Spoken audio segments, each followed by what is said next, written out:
Sejam muito bem-vindos ao meu canal Step by Step Markets. Hoje vamos começar a falar de algo que é muito interessante. John Morgan, fundador de JP Morgan Chase, dizia que pensar é mais interessante que saber, mas menos interessante que observar. Isto quer dizer que é por aqui que temos que começar. Vamos perceber como devemos observar. Podemos observar uma empresa na qual nos queremos posicionar através dos seus balancetes, das suas contas, dos seus resultados ou até relatórios do gestor. Mas uma outra forma de o fazer é olhando para gráficos. É aí que eu me vou focar. Vou-me focar na forma como devemos olhar e interpretar os gráficos.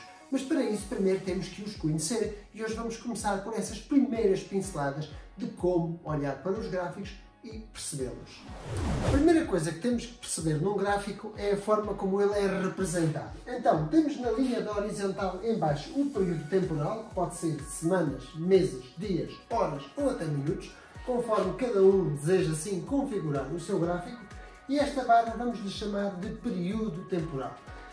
Na vertical, à direita, temos o preço, a qual chamaremos de unidade monetária, porque a mesma poderá ser em libras, em dólares, em euros ou em qualquer outra moeda, dependendo do ativo que estejam a observar. Porquê é que a linha vertical se encontra à direita? Porque o preço está sempre, o mais atualizado, está sempre mais à direita. Então quer isto dizer que se tivermos um preço neste nível aqui, depois aqui, aproximadamente improvisando uma série de preços, a verdade é que constatamos que a oscilação de preço é esta e que o preço mais atualizado é sempre aquele que se encontra mais à direita. E para observarmos todo o seu histórico temos que olhar para a esquerda. De maneira que este é o primeiro passo que temos que dar naquilo que é observar um gráfico.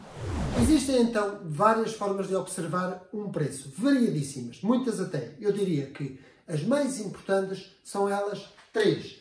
Temos elas por meio de linhas, como representei há pouco, por meio de barras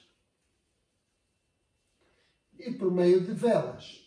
São, digamos que, as três mais utilizadas. Depois, após uma movimentação ao longo do preço, poderemos obter as médias, das quais falaremos mais adiante. Vamos agora dissecar cada uma destas linhas, barras e velas para melhor compreender e percebermos a qual nós vamos optar ou aquela com a qual nos vamos mais identificar. Começando pelo gráfico de linhas, como o seu próprio nome indica, o preço desenvolve-se representado por uma linha. Quer isto dizer que, enquanto o preço estiver a decorrer dentro do período temporal a que nos propusemos, essa linha não ficará estática. Portanto, se, por exemplo, do mês de novembro até ao mês de dezembro, o preço sempre que estiver a oscilar, esta linha estará sempre em movimento também, mas não ficará estática até que não feche o referido mês para o qual estaremos a olhar. Portanto, findo o mesmo, esta fica estática e passamos ao mês seguinte ou ao período temporal que decidimos escolher para observar. Portanto, a linha é representada por um movimento bastante simples. Por vezes o sucesso está nas coisas simples.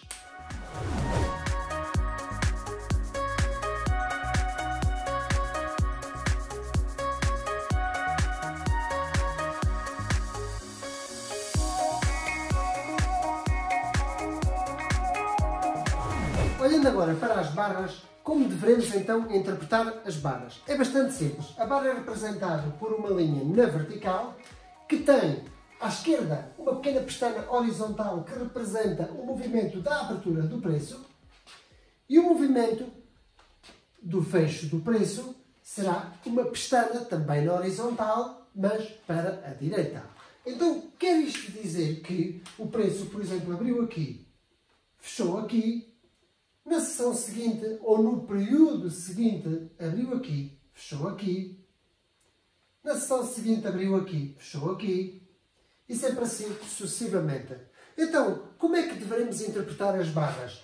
Se o preço, quando abre, é num ponto superior àquele onde fecha, quer isto dizer que esse momento, essa barra fechou em negativo. Porque o preço abriu num sítio mais alto e fechou num ponto mais baixo. Quando o preço abre num ponto mais baixo e fecha num ponto mais alto, pois então temos que esta barra fechou em positivo. Abaixo destas pequenas pestanas horizontais ou acima poderá continuar a barra. E isto quer dizer que o preço ao longo de toda esta sessão atingiu este ponto mínimo e este ponto máximo. Esta é a forma como devemos olhar para as barras.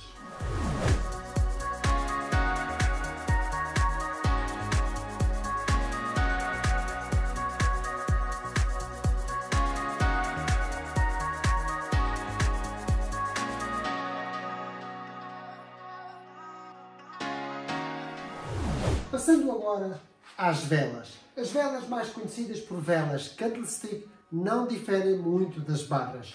É verdade que podemos configurá-las com as cores que mais gostamos, mas normalmente está associado o vermelho ou o preto a seções em negativo, o verde, o azul ou até o branco a seções em positivo. Bem, como é que vamos interpretar a vela? Toda esta parte preenchida a cor é aquilo que vamos chamar de corpo, e depois estes pequenos fios, parecidos ao rastilho de uma dinamite, vamos lhe chamar sombra. O ponto mais alto é sempre o ponto máximo alcançado pelo preço e o ponto mais baixo é sempre o preço mínimo, o ponto mínimo alcançado pelo preço. No caso de uma vela de seção em negativo, uma vela vamos chamar de vermelho, o preço abriu aqui e fechou aqui. Portanto, quer isto dizer que o preço abriu aqui, veio acima, veio abaixo, alcançou este mínimo e acabou por fechar nesta zona. Seria algo equivalente ao preço fazer isto, numa linha, fazer isto, isto. Que numa barra, como falámos anteriormente, seria representado algo como isto. Já na seção em positivo, quer isto dizer que o preço abriu num ponto inferior e fechou num ponto superior, tendo alcançado este ponto máximo e tendo alcançado este ponto mínimo. Esta é a leitura e a forma conforme deveremos observar as velas candlestick.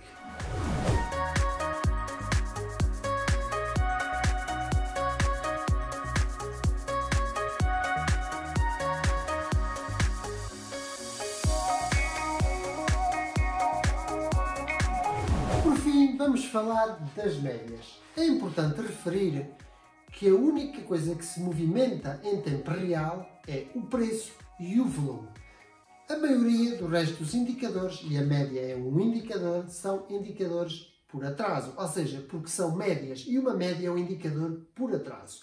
Então, embora não precisem de fazer estes cálculos, porque elas se configuram de forma automática, é importante perceber como está construído esta média, por exemplo, este indicador. Existem muitas médias, médias móveis simples, médias móveis exponenciais, etc. Vamos falar então de forma simples. Uma média, por exemplo, suponhamos que nós queremos apurar a média de um preço, uma média de 7. Quer isto dizer, se estivermos a olhar para um gráfico diário de 7 dias, qual é a média do preço nos últimos 7 dias? Temos, por exemplo, neste exemplo, que o preço oscilou nos últimos 7 dias a 10, passou para 5, 5, novamente para 10, 2 sessões, depois subiu para 15 e subiu para 20. Quer isto dizer que somamos todos estes valores e temos 10, 15, 20, 30, 40, 55, 75. Somamos aqui então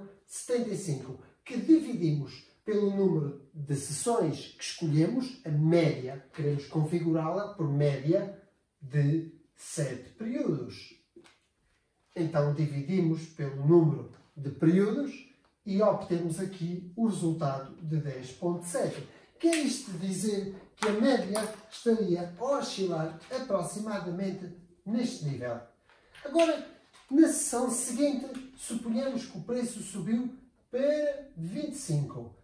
Então, se contabilizamos os 7 períodos, já não contabilizamos este último e apenas contabilizamos este que vai até 25. Portanto, fazendo os cálculos, faz com que esta média suba até ao nível de 12,8.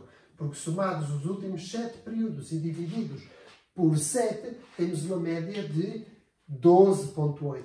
Supondo que o preço continua a subir e na sessão seguinte vai ao nível 30. Deixamos então de contabilizar este e temos que agora a soma dos últimos 7 períodos dividido por 7 faz 16 e faz com que a média oscile até aqui. Portanto, como veem, numa sessão de alta, o preço está sempre por cima da média, porque a média é um indicador em atraso. E por fim, se o preço continua a subir a 35, por exemplo, somamos os últimos 7 e temos que a média vai a 20,71 e a média sobe também.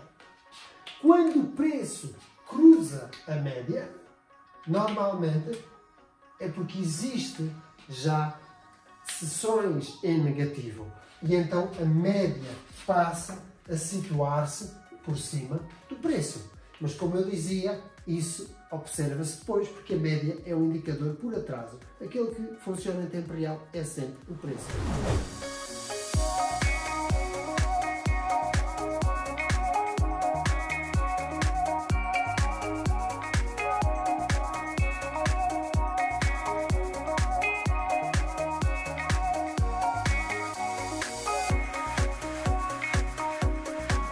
Finalizamos da forma que começámos. Não se esqueçam de que pensar é mais interessante do que saber, mas menos interessante do que observar. Observar é agora a ferramenta mais valiosa que temos em mão antes de tomar qualquer decisão de investimento.